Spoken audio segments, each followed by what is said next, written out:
L'histoire du Jardin des Érables, c'est l'idée de partir de la ville, c'est l'idée de quitter des emplois stressants, mais c'est surtout de concrétiser tout ça pour vrai. En 2017, les propriétaires du Jardin des Érables quittent Notre-Dame-de-l'Île-Perrot pour venir s'installer ici, à Namur, à temps plein sur une érablière familiale. Et avec le travail des dernières années, ils ont réussi à multiplier la production par 5. Bonjour, mon nom est Dominique Cahouette, la grand-maman d'Ariel. Moi et mon mari, on est propriétaires de l'emplacement où est le Jardin des Érables et on soutient le projet depuis le début parce qu'on croit en cette forme de façon de fonctionner. Émilie Ostrout, copropriétaire du Jardin des Érables. Michael Landry, copropriétaire du Jardin des Érables.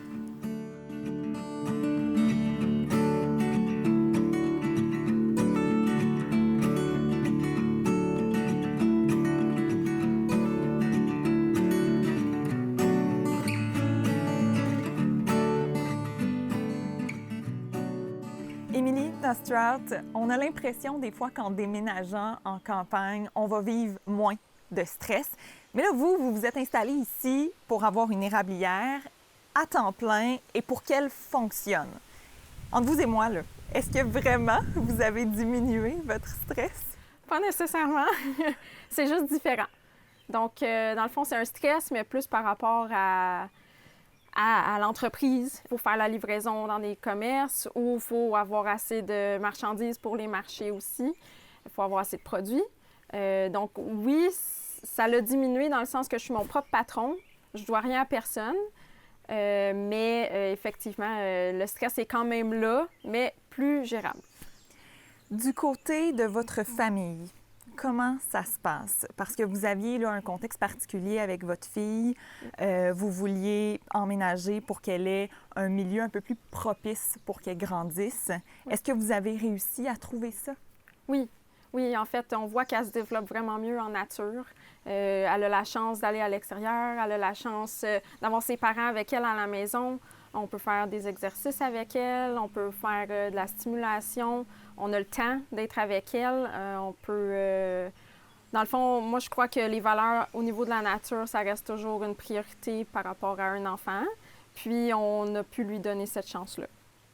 Vous avez aussi une maison intergénérationnelle. Oui. Donc, du même coup, quand vous avez vendu votre maison à Notre-Dame-de-l'Île-Perrot, vos beaux-parents, donc les parents de votre conjoint Michael, ont également vendu leur maison pour venir habiter ici avec vous. Ça, finalement, là, après quelques années, est-ce qu'on est satisfait? Est-ce que c'était selon nos attentes? Oui, bien oui, certains, on s'entend super bien avec mes beaux-parents, c'est une chance, en fait.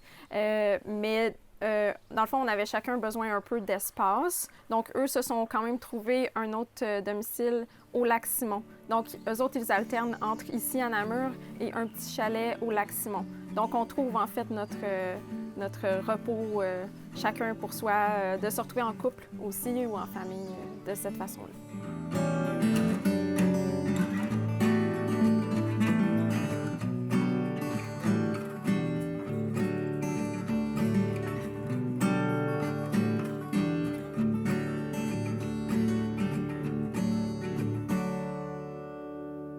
Émilie, si on parle un peu plus de l'érablière, là, vous êtes passée de 600 entailles à 3000 entailles, ce qui signifie quand même un très gros travail.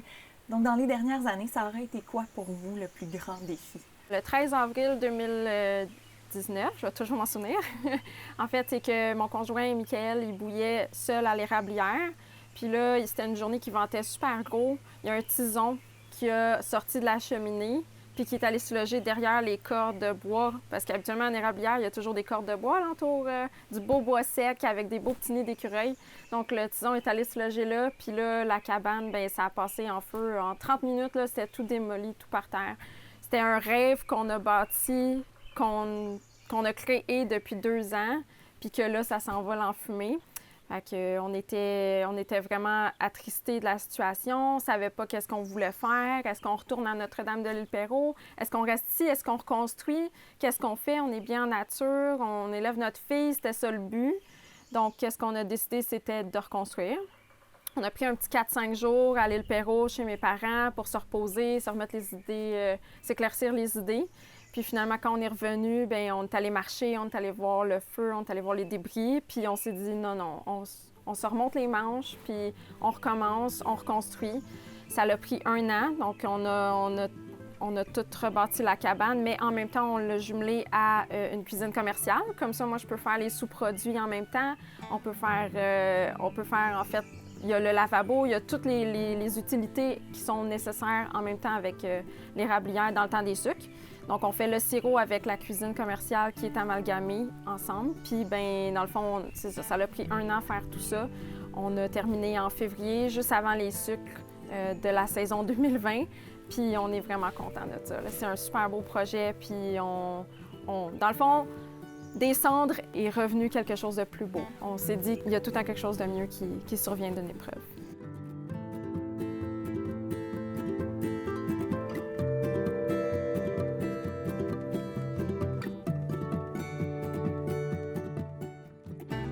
Suivant cet incendie, est-ce qu'il y a des choses que vous ne faites plus du tout parce que vous avez une peur qui vous habite, que l'érablière reprenne en feu, peut-être?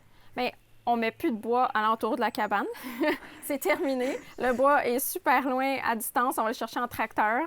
Donc, puis on n'a pas construit non plus tout en bois. Donc maintenant, la cabane est isolée. Tout est fait en fonction que si jamais il y aurait moindrement quelque chose, mais ça peut même pas arriver. Là, on a vraiment toutes pris les mesures de sécurité par rapport à ça. On a un boyau d'arrosage. Tout est safe. On va se dire, là, le milieu des érablières, c'est quand même un milieu beaucoup en compétition, hein, au Québec. Oui, comment vous arrivez à vous distinguer à travers tous ces entrepreneurs? Oui, effectivement, c'est vraiment... mais en fait, c'est le fun de voir qu'il y a beaucoup de monde qui s'en vont vers l'érable parce que c'est un beau produit, c'est un sucre naturel du Québec. C'est comme notre or québécois, moi j'appelle ça.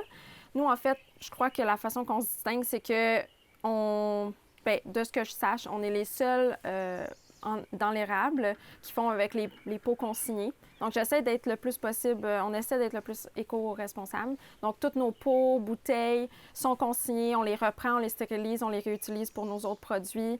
Les étiquettes qui sont sur les bouteilles sont imperméables, donc on peut les réutiliser, c'est pas nécessaire de les enlever. On donne aussi, par rapport aux produits, toutes les ventes, on donne 1 % des ventes à un organisme environnemental.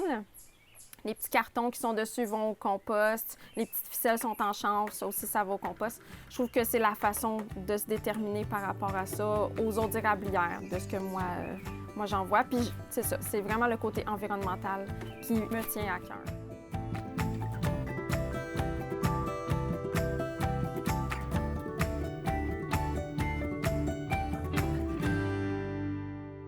Émilie, moi, j'aimerais ça, avant qu'on se quitte, puisque ça se porte bien à notre entrevue avec votre érablière, que tu piges la question sucrée. OK! On y va! Qu'est-ce qui vous manque le plus de la ville? Ah, mais ça, c'est facile. C'est mes amis puis ma famille. Parce que oui, j'habite avec mes beaux-parents, personnellement. Mais on s'ennuie de nos amis parfois. On va s'en refaire des nouveaux dans la région. On est en train de connaître pas mal plus les gens de la région. Mais c'est vraiment mes amis puis la famille. C'est ce qui me manque le plus. Puis des fois, les commodités, parce que bon, faut pas se le cacher, c'est 40 minutes de route pour aller faire l'épicerie. Donc, il y a ça, là, la distance, en fait, le temps. Mais on a la paix ici, on est bien, on est en nature. Comment on se fait des amis en campagne quand on arrive, puis on a déjà passé l'âge de l'enfance, l'âge étudiant aussi? Oui, c'est ça. Puis tout à coup, on est agriculteur. Bien, on rencontre beaucoup d'autres gens, agriculteurs comme nous, qui ont les mêmes valeurs, qui ont la même réalité aussi, je dirais, que c'est pas toujours facile la vie d'agriculteur. Nous, on a quand même eu la chance, on a eu bien de la chance avec mes beaux-parents de pouvoir venir habiter ici. C'est plus facile que d'autres, mais les réalités sont qu'on travaille 7 jours sur 7, 24 heures sur 24. J'y pense la nuit au projet. Il faut que je vois comment réinventer l'érable à chaque jour. Je me dis quel nouveau produit je peux sortir, quel nouveau produit va être environnemental, quel nouveau produit va être biologique, va être bon pour la nature, pour les gens. Je ne veux pas leur donner... Effectivement, l'érable, c'est du sucre, mais reste que je veux le mettre un peu plus santé, si on pourrait dire, ou avec des ingrédients naturels puis biologiques.